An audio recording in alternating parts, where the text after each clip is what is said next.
Okay.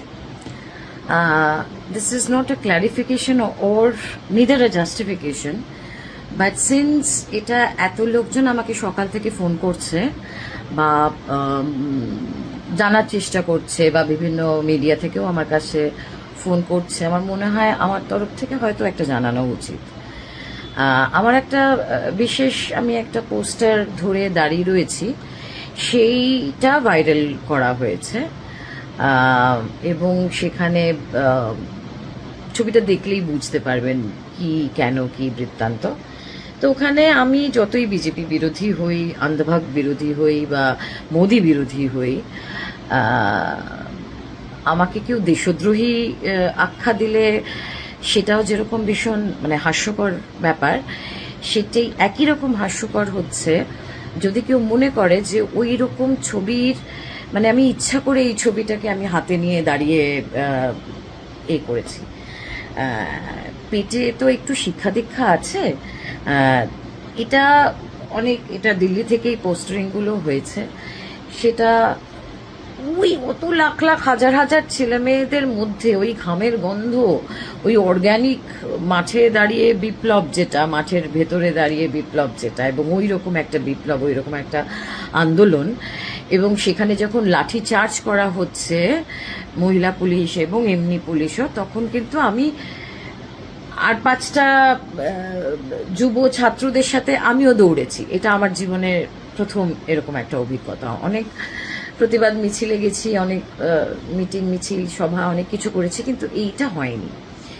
তো আমার একটা মেয়ে বড় হচ্ছে, সুতরাং আমার যদি প্রথমে চশমা ছাড়া গেছিলাম সানগ্লাস পরে, আর ওই ভিড়ের মধ্যে ওইটুকু একটা পোস্টারে আমার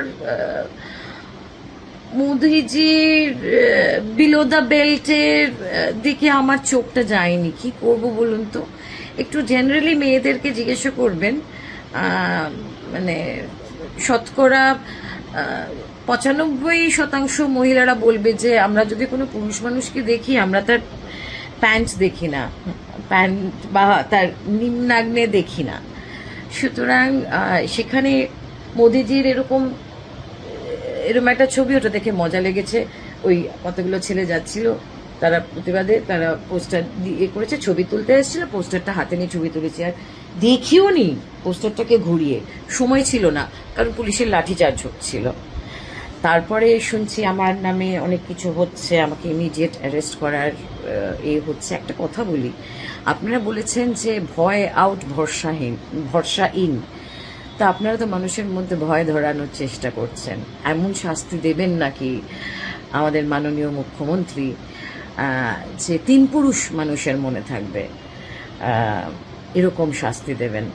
তো একটু শাস্তি আমি আপনার থেকে করছি যে আপনার যারা আত্মসহায়ক, যারা পরপর মৃত্যু মুখে মানে মৃত্যু হয়েছে, আপনি তাদের আগে খুব কড়া আগে শাস্তি দিন।